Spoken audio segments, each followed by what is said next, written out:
प्रिय विद्यार्थियों,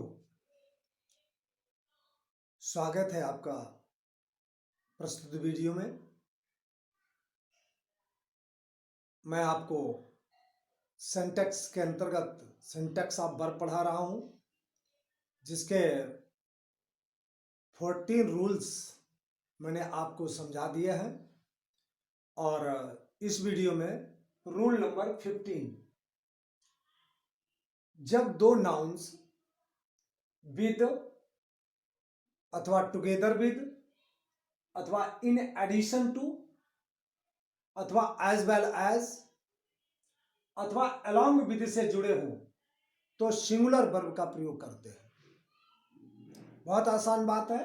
कुछ ये दो नाउन्स यदि with, together with, in addition to, as well as या अलोंग विद से जुड़े हैं तो सिंगुलर वर्ब का प्रयोग होता है। For example, he together with his friends was punished. He के अनुसार वाज का प्रयोग हुआ है, टुगेदर विद से हिज फ्रेंड्स जुड़ा हुआ है जो प्लूरल है, लेकिन वर्ब सिंगुलर प्रयोग होगा। Justice as well as mercy allows it, allows singular है। Industry in addition to ability is needed for success, तो इज का प्रयोग हुआ है। She along with her parents comes this way, तो कम्स सिंगुलर वर्ब का प्रयोग हुआ है। तो बच्चों, इसमें आपने देखा कि यदि इन वाक्यों में प्लूरल वर्ब का प्रयोग कर दिया जाता है तो ये वाक्य, ये सेंटेंस इनकरेक्ट हो जाते हैं। करेक्ट करने के लिए इनमें सिंगुलर वर्ब का हम प्रयोग करते हैं। रूल नंबर 16, यदि किसी क्लास का सब्जेक्ट कर्ता रिलेटिव प्रोनाउन है तो रिलेटिव प्रोनाउन के एंटीसीडेंट पूर्ववर्ती कर्ता के अनुसार वर्ब का प्रयोग करते हैं। यदि पूर्ववर्ती सब्जेक्ट सिंगुलर है तो सिंगुलर वर्ब का प्रयोग होगा, यदि प्लूरल है तो प्लूरल वर्ब का प्रयोग होगा। अर्थात एग्जाम्पल्स, आई, हु। अब आई के अनुसार यहां पर एम का प्रयोग हुआ है। आई वर्ब का प्रयोग, ये हु से पहले जो सब्जेक्ट आया है इसके अनुसार एम का प्रयोग हुआ है। तो I who am your friend will advise you. You, who are.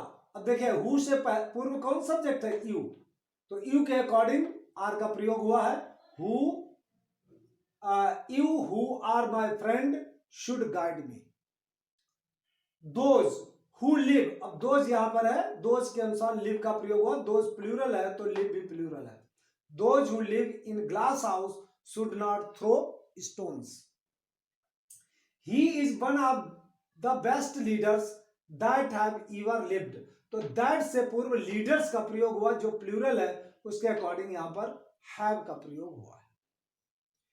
इस प्रकार से देखा आपने कि यदि किसी क्लास का सब्जेक्ट रिलेटिव प्रोनाउन है तो रिलेटिव प्रोनाउन के पूर्ववर्ती कर्ता के अनुसार वर्ब का प्रयोग करते हैं। जैसे आई के अनुसार एम का प्रयोग हुआ, यू के अकॉर्डिंग आर का प्रयोग हुआ, और दोज के अकॉर्डिंग लिव का प्रयोग हुआ, और लीडर्स, दैट लीडर्स के लिए आया है इसलिए हैव का प्रयोग हुआ है। और अब नेक्स्ट रूल,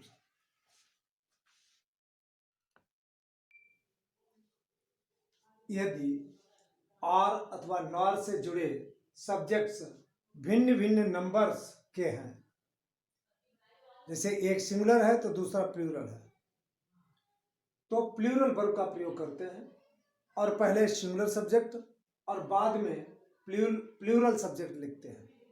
स्पष्ट है कि यदि और अथवा नॉर से जुड़े हुए दो सब्जेक्ट्स भिन्न भिन्न नंबर्स के हैं, अर्थात एक सिंगुलर एक प्लूरल है, तो सबसे पहले हम सिंगुलर को लिखते हैं, उसके बाद प्लूरल को लिखते हैं और प्लूरल वर्ब को ही प्रयोग करते हैं। फॉर एग्जाम्पल, गोपाल और his friends have done this. Has नहीं होगा, have done this. Neither the principal nor the teachers were present. either the servant or his friends were careless। तो देखा यहाँ पर हम सिंगुलर वर्ब का प्रयोग किया है और पहले सब्जेक्ट सिंगुलर लिखा जाता है और नॉर के पश्चात सब्जेक्ट प्लूरल लिखा जाता और उसी प्लूरल वर्ब के अनुसार उसी प्लूरल सब्जेक्ट के अनुसार प्लूरल वर्ब का प्रयोग करते हैं। अर्थात हम इसे इन शब्दों से भी कह सकते हैं कि पहले सिंगुलर सब्जेक्ट और बाद में प्लूरल सब्जेक्ट लिखते हैं और बाद वाले सब्जेक्ट के ही अकॉर्डिंग प्लूरल वर्ब का प्रयोग करते हैं। रूल नंबर 18, जब और नॉर द्वारा जुड़े हुए सब्जेक्ट्स भिन्न भिन्न पर्सन्स के हों, यहां पर भिन्न भिन्न नंबर्स के हों लेकिन यहां पर भिन्न भिन्न पर्सन्स के हों, तो वर्ब सबसे निकट सब्जेक्ट के अनुसार प्रयोग करते हैं। फॉर एग्जाम्पल, आइदर ही और आई एम रॉन्ग, तो यहां पर आई के अनुसार एम का प्रयोग हुआ। वर्ब के जो निकट सब्जेक्ट है उसके अकॉर्डिंग वर्ब का प्रयोग करते हैं। Neither you nor he is to blame, यहां इज का प्रयोग ही के अकॉर्डिंग हुआ है। Rule number 19, see, hear, smell, taste, feel, ETC आदि वर्ब्स का प्रयोग कंटिन्यूअस टेंस में नहीं होता है, इनका प्रयोग इंडेफिनिट में करते हैं। For example, I am seeing a man in the field, ये गलत है, करेक्ट क्या होगा? I see a man in the field. इसी प्रकार से I am feeling hungry incorrect है, आई फील हंग्री ये करेक्ट है। तो इस प्रकार से बच्चों आपने देखा कि हम वर्ब का प्रयोग बड़े संतुलित भाव से और पूरा ध्यान देकर के करते हैं, तभी हमारे सेंटेक्स में वाक्य करेक्ट हो पाते हैं। Thank you.